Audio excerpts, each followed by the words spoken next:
Nesse vídeo de Word eu vou te mostrar como você aumentar o espaçamento entre caracteres. Olha só que interessante, entre caracteres você pode selecionar a parte do texto que você quer, ou se você quiser o texto inteiro, você aperta Ctrl T para poder selecionar tudo. Agora você vai aqui onde está fonte, você vai clicar nessa setinha que aparece aqui, ó. Clicou. Agora veja, pode estar aqui, ó, fonte, você vai mudar para avançado. E aqui você vai ter o espaçamento. Veja que está normal, eu quero mudar para expandido. E aqui eu vou aumentar para 2. E simplesmente, ó, aumentando aqui para 2, espera aí, 2. Eu vou OK.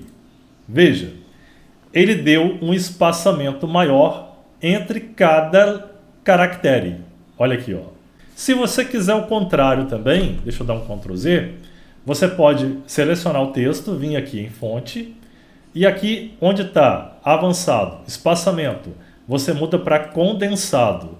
E aqui você pode aumentar aqui, ó, deixar mais agrupado as fontes. No entanto que ela pode até se embolar um pouco. Veja só, eu vou OK para a gente ver, olha isso, por exemplo. Ficou bem estranho, né? O ideal seria eu então fazer menos. Deixa eu ver aqui, ó. Avançado, eu vou colocar condensado e vou colocar menos. Eu vou colocar 0,5 só. OK.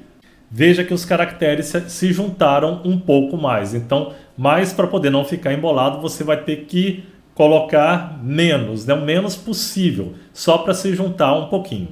Então, muito simples de você aumentar e diminuir o espaço entre caracteres dentro do Word.